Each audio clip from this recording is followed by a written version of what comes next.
kat Airport Amman Jordan. Okey.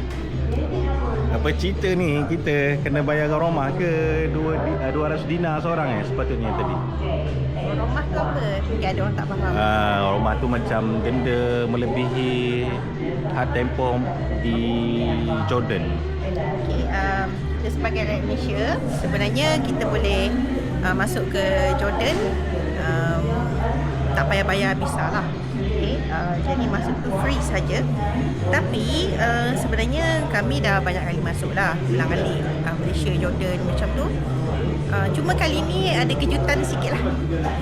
So kejutannya adalah extension visa dalam masa sebenarnya kurang dari 2 minggu. Maksudnya kena 14 hari tu. Kalau terlebih 1 hari, kena bayar denda 200 dinar seorang. Jadi pada hari yang berkenaan kami baru tahu dan kami pun bergegaslah ke ke pejabat polis berdekatan untuk buat extension lah. Tapi malangnya, masa tu kami masuk ni pada 3 Disember. Pada 3 Disember, nampak ke? Dan pada masa tu kami pergi tu pada 15 maksudnya pada 18 hari bulan kan? Lebih sehari je. Terlebih sehari. Jadi bila dah terlebih sehari tu memang dia cakap kena denda lah 200. Tapi masa tu saya pun ada dapat info lah juga berkenaan yang kena bayar denda melebihi 2 minggu ni. Kalau sekiranya kita nak buat extension, dipanggil tahdid sakan. Tahdid sakan ni maksudnya kita dah bagi confirmation di mana yang kita akan tinggal. Maksudnya kita ada dia punya keizinan tuan rumah dan sebagainya, bukan hotel biasalah. Lepas tu sekalinya saya rasa tak puas hati dan pegawai polis berkenaan suruh kami pergi ke bahagian yang kontrol untuk border ni.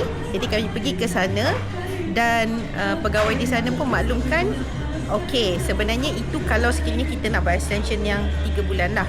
Tapi kalau sekiranya kita akan keluar dari Jordan kurang dari masa 30 hari, itu tak ada masalah. Jadi jangan siapa yang datang ke Jordan, kalau nak mesti kena keluar sebelum 30 hari, atau kalau nak lama lagi dalam masa sebelum sampai 2 minggu kena buat apa yang dipanggil tahdid sakan. Memang kena pergi balai polis. Kalau tak, melayanglah 200 dinar. Banyak juga tu 200 dinar seorang. Jadi kami berdua jadi kami berdua hari tu 400 dinar lah. 400 dinar dekat 2,400 juga tu. Jadi bilik itu taklah bayar terus. Mana kita rujuk lagi sampai kita dapat tahu rupanya kena keluar sebelum sebulan. Kalau dulu boleh kita buat renew tahdid sakan 29 hari. Jadi hari ni kami fly, dan masa cop pasport tadi tu memang kami berdebar juga, adakah kita akan kena denda sebab tengok tarikh kan. Alhamdulillah tak ada. Jadi tolong kalau siapa yang nak datang ke Jordan kena keluar sebelum 30 hari, atau kalau nak lebih daripada tu kena pergi settlekan sebelum 2 minggu berakhir di pejabat balai polis. Lega, alhamdulillah. Alright, jom. Alhamdulillah, nak kena travel dah. Tapi nasib baik tak kena denda tadi ingatkan kena denda dah 200 dinar seorang. So kira lah. Ada perubahan baru untuk di Jordan ni. War-warkanlah kepada rakan-rakan yang pokoklah tiba-tiba 31 hari je. Yang itu pun nak kena denda. Kena make sure ada tempat tinggal. Nak selamat 2 minggu tu, bila masuk je, seminggu lebih sikit tu, cari balai polis yang berdekatan tempat tinggal tu, dan pastikan ada rumah yang ada surat izin ke, ada bukti rumah tu ada surat sewa ke, apa ke, dengan pelajar ke, atau macam mana ke. Tapi tak boleh surat dengan pelajar, mesti kena tuan rumah. Sebab dalam borang tu dia tulis macam menyewa lah, senang cerita. Macam konsep dalam menyewa borang lah. tu memang dia tulis pemilik kediaman. Pemilik kediaman tu kena sign.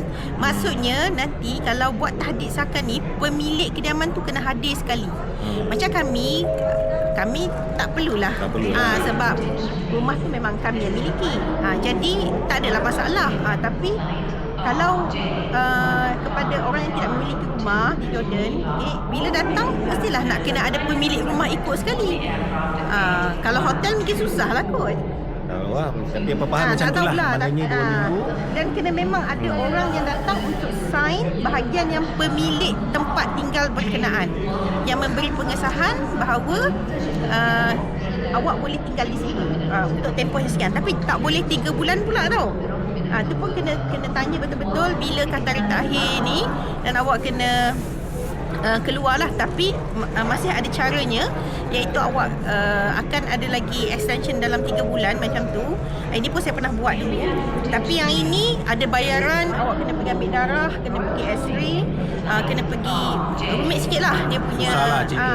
Susah sebab lah. kena ambil darah, check up apa semua. Tapi itu pun sehingga 6 bulan sahaja. Okey.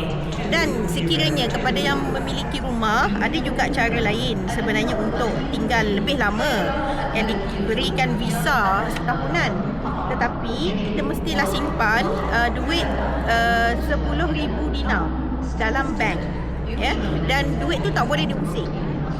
Dalam bank di sini, bukan bank kita, bukan Fixed bank Malaysia deposit lah, macam fixed deposit lah. Dan selagi kita tak jual rumah tu ke apa ke, duit tu memang di situ. Kalau kita nak keluarkan juga duit tu, so maksudnya dia mesti kena melibatkan bahagian border control ni untuk tak bagi lagi akses kepada kita visa tahunan. Macam itulah. Jadi mudah-mudahan video ni membantulah ya kepada siapa yang berniat untuk ziarah anak ke, nak melancong kat Jordan ke. Setakat seminggu 2 minggu should be okay. Tapi jangan melebihi 30 hari. Kalau nak lama, ingat jangan melebihi 14 hari. Dan mesti kena ada tempat tinggal yang diperakui oleh pemilik tempat tinggal tersebut. Itu sajalah kot. Itulah, selamat. Okey. Assalamualaikum. Jadi Alhamdulillah kami baru balik daripada Balai Polis untuk urusan tahdid sakan, dan ini adalah sambungan daripada kisah bagaimana kami nyaris disaman 200 dinar. Okey, tadi ni kami baru balik ya. Tadi kami pergi berurusan di Balai Polis dan ada sesuatu yang mengejutkan lagi sekali kepada kami, iaitu apabila kami dah hantar ya semua dokumen, dia ada satu borang yang macam ni yang kena diisi di sana, dan ni kebetulan hari tu saya ada terambil lebih termasuk dalam fail. Jadi di sini apa yang diperlukan adalah tentang diri kita dan juga tentang owner rumah ataupun owner tempat kediaman yang kita akan duduk. Jadi di sini tadi dia tanya mana ID ya, identification card berkenaan dengan tuan rumah ni. Jadi kebetulan yang memiliki rumah ni adalah suami saya sendiri ya. Jadi kita bawa satu salinan geran rumah ni, dan juga memang pasport pun telah difotostat untuk dimasukkan dalam dokumen urusan hari ni. Jadi tak ada masalah lah. Maknanya nanti kalau siapa yang nak buat, dia mesti kena make sure bukan dia pergi hanya untuk buat extension, tetapi dia mesti dah dapatkan siapakah individu yang berkenaan ya, tempat kediaman dia tu, yang mana dia kena bawa sekali dokumentasi berkenaan dengan tuan rumah ya. Okey, jadi sambung cerita tentang kejutan tu. Okey, kalau sebelum ni, okey, mungkin kita boleh tunjuk dekat sini ya. Okey.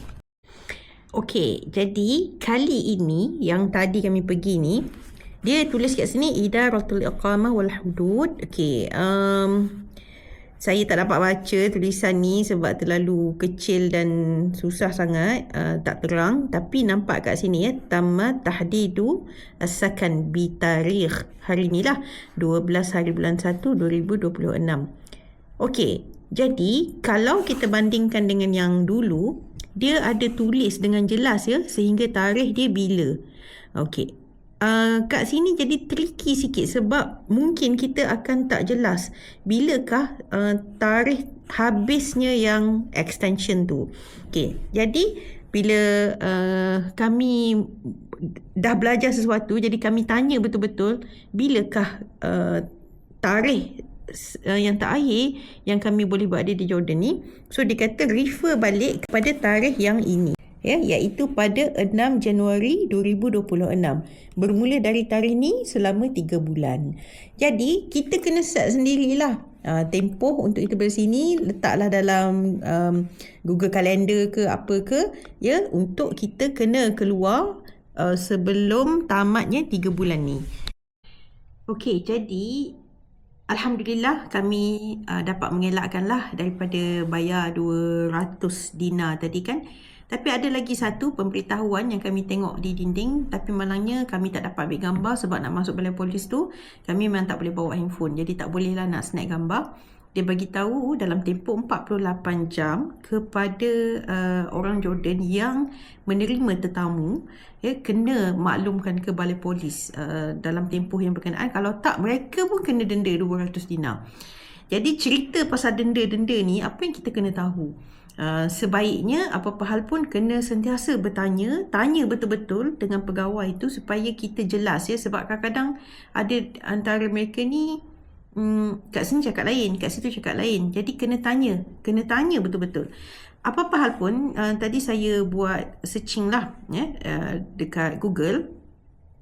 Saya dapat maklumat berkenaan dengan kalau kita nak extend melebihi sebulan berada di Jordan, yang tu memang dah jelas yang kita kena selesaikan urusan, kena hantar semua dokumen-dokumen ni dalam tempoh 14 hari.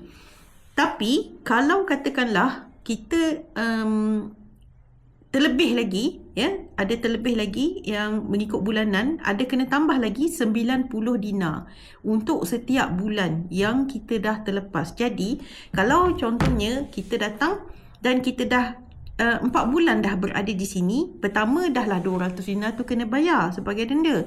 Kemudian yang bulan-bulan yang kita dah terlepas tu pun kena bayar lagi. Dan kalau ada hari tu dibayar lagi mengikut hari dia. Jadi jangan fikir bahawa bila dah terlepas tak apalah, sebab kira dah terlepas yang 2 minggu tu hanya 200 dinar saja. Tak, denda tu akan bertambah dan bertambah. Maka kena berhati-hati dan kena pergi buat urusan ni cepat-cepat. Dan saya juga belajar sesuatu, walaupun macam saya cakap dalam petikan video yang lepas, jarak dia terlalu dekat lah dalam tahun yang sama. Tapi maksudnya kita kena sentiasa bertanya. Mungkin masa ketika masuk ke immigration tu pun kita dah boleh bertanya dengan pihak immigration di sana. Jadi tadi kesianlah ada satu syekh tu, saya tak pasti kenapa dia kena denda, tapi dengannya dia kena bayar denda 225 dinar. Mungkin 200 tu yang pasal dah melebihi 14 hari, 25 dinar tu saya tak pasti, tapi tak mustahil orang yang telah kena denda disebabkan terlebih stay, kerana dia juga membawa pasport bukan pasport Jordan. Jadi saya harap perkongsian ini dapat membantu memahamkan semua pelawat yang nak datang ke Jordan, terutamanya yang nak stay lebih daripada sebulan. Jadi itu sajalah. InsyaAllah semoga video ini bermanfaat untuk semua. Assalamualaikum.